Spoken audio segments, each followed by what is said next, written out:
tengamos hoy esta jornada de ejercicio espiritual para nuestro bienestar, Señor, para aumentar en nuestra santidad, para aumentar nuestra humildad, Señor, y para ser cada día más siervos dóciles a tu mandato, como lo es la Santísima Virgen María. Ponemos en tus brazos estas meditaciones que nos va a dictar nuestro hermano, que nuestro corazón se abra a la acción del Espíritu Santo. Dios te salve María, llena de gracia, el Señor es contigo, bendita tú eres entre todas las mujeres, y bendito es el fruto de tu vientre, Jesús. Santa María, Madre de Dios, ruega por nosotros pecadores, ahora y en la hora de nuestra muerte. Amén.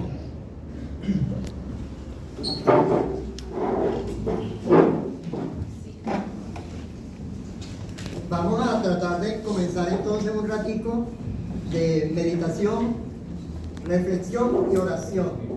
La idea sería orar con lo que estamos escuchando para hacer no solamente una charla que más o menos va a decirnos 2 o 3 cosas, sino que a través de ella hagamos también oración. Yo quise seleccionar un pequeño esquema, que lo tienen aquí, que de aquí para abajo sigue el mismo esquemita de la oración con la que se estaba preparando o con la que se está preparando esta visita. Si ustedes la escuchan todos los días en la iglesia, deben tenerla a lo mejor en su celular para también rezarla en su casa. Y la idea es seguir nuestra pequeña reflexión a través de ese esquema. Hay 2 elementos distintos al principio, porque me parece interesante hablar primero de la sucesión apostólica. ¿Quién de ustedes se acuerda de un cuadrito que hay aquí al entrar a mano derecha? ¿Qué es lo que tiene ese cuadrito? Ok, excelente. Ahí están todos los papas. ¿Cuántos papas hay ahí? 264. 264. ¿Quién nos falta? 2. Habla Francisco. Nada más nos falta Francisco. No, yo creo que tampoco. ¿Juan Pablo II está ahí? Sí. Sí está, ¿verdad? Ok. Interesante. ¿Qué nos dice ese bendito cuadro? ¿Qué nos dice? La sucesión apostólica. Desde San Pedro. Por cierto, que el primero que le quitaron el nombre, se lo cambiaron, fue a Pedro. Y de allí, 2000 años después, todavía el nuevo jefe de la iglesia, cabeza de la iglesia, también recibe un nombre diferente, que en este caso el mismo esposo. El papa que tenemos ahora es el único que no ha sido europeo en toda la historia de la iglesia. El único latinoamericano. No han habido chinos, no han habido africanos. El único distinto es precisamente el Papa Francisco. ¿Cuál es que es el nombre del Papa Francisco, el verdadero, el original? Jorge Mario Bergoglio. ¿Cuál es el más famoso de los papas para ustedes? ¿Quién es el más famoso? El que ustedes consideran el más importante, el que más les ha llamado la atención, el que más los ha impactado. Juan Pablo II. Pablo II. Okay. Atentos, tenemos varias opiniones, pero parece que mayoritariamente el que más ha impactado el corazón más o menos de los que estamos aquí es Juan Pablo II. Primero porque nos visitó 2 veces. ¿Cómo es que se llamaba? ¿Cuál era el nombre de pila de Juan Pablo? Carol Cortilla. Perfecto, Carol Cortilla. Y él es quizás, para la mayoría de nosotros, uno de los más importantes. El señor Barrientos nombró a Juan XXIII. Yo recuerdo con toda certeza, no solamente a Juan XXIII, sino que recuerdo a Pablo VI. Pablo VI. ¿Tú también? Porque ese fue cuando yo me imagino que es cuando allí tuve conciencia de la existencia de los papas. Empezaste a tener conciencia. De toda la vida del colegio de las monjas. Porque, o sea, para mí, los papas, desde de este señor hasta ahorita, ¿me explico?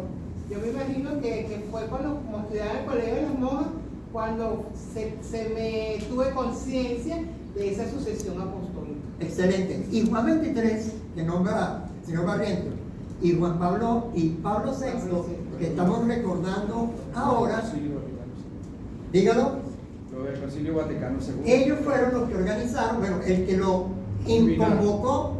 convocó fue Juan 23. Y lo culminó Pablo VI. Y lo culminó y cerró Pablo VI.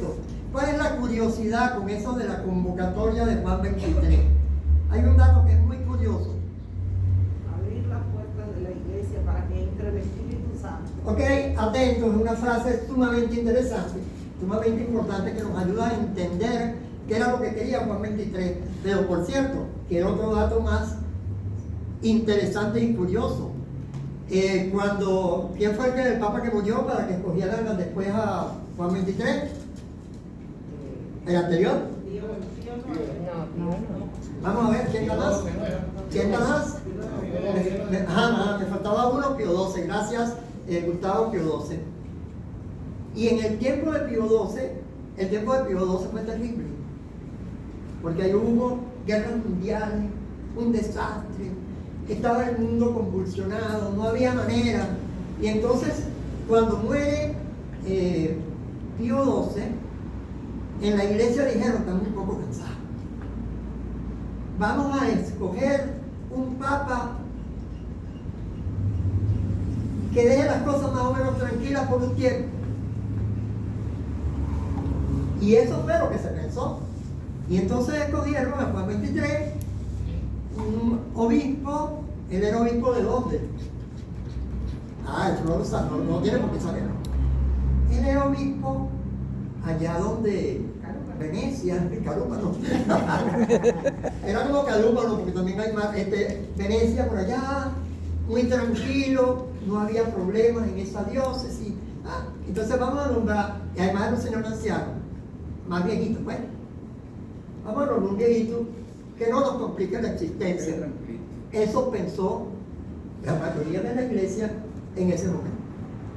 Y resulta ser que ese viejito, a lo mejor que pretendían que estaba cansado, que tenía una diócesis muy tranquila por allá en el norte de Italia, ese viejito alborotó el avispero de la manera más hermosa, diría yo, porque se le ocurre hacer una cosa que nadie tenía pensado en ese momento, convocar un concilio. Habían habido hasta ahora 20 concilios ecuménicos. El concilio ecuménico 21 es el Vaticano II. Y lo convoca Juan 23. Lo convoca Juan 23 a unas sabiendas de que todo el mundo allí quería nada más descansar un poco. Vamos a frenar la cosa, ver que la guerra, no sé qué. Y vino Juan 23 y Pablo VI y convocan al Concilio Vaticano II. ¿Por qué digo esto en esta charla? Porque toda nuestra reflexión se va a basar en este librito. ¿Conocen este librito? ¿Cómo se llama?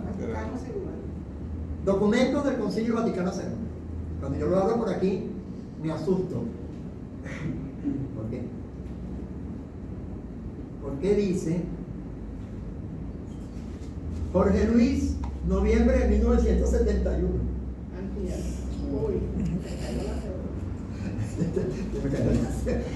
Y ya tenía tiempo. Ya tenía que abrir la correa. Octubre de 1971.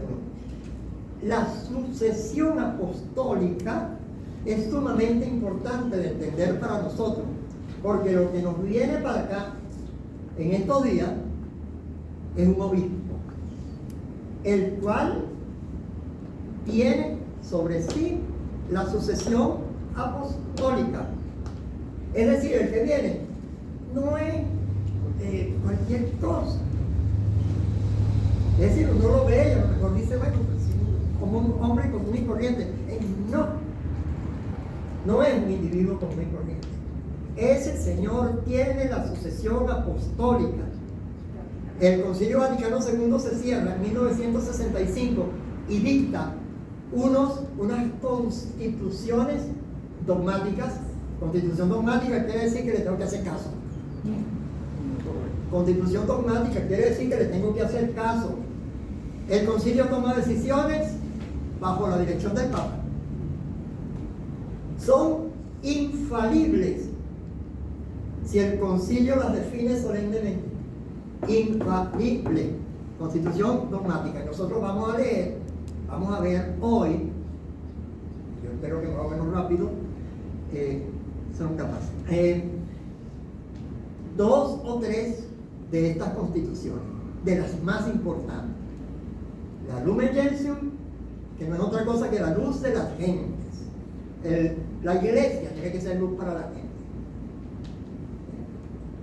La Gaudium et Spes, los gozos y esperanzas. Gozos y esperanzas. Así comienza esa constitución. Los gozos y esperanzas de la gente son los gozos y esperanzas de la iglesia. Por cierto, que esa introducción la cambiaron. Porque cuando hicieron el original de esa constitución, los primeros papeles, no pusieron los gozos y las esperanzas, sino que pusieron la frase que ahora está después: las tristezas y las angustias de los pueblos, sus gozos y esperanzas. Y cuando se dieron cuenta, porque las constituciones toman el nombre de las 2 primeras palabras, dijeron que esa constitución se iba a llamar Tristicia et Angustia. ¿Y quién carrizo iba a leer una constitución que se llamara Tristicia et Angustia? Y entonces, facilito, ya. Cambiaron las 2 palabras, pusieron primero los gozos y las esperanzas, las tristezas y las angustias después. Pero primero es gozo y esperanza. ¿Por qué? ¿Por qué?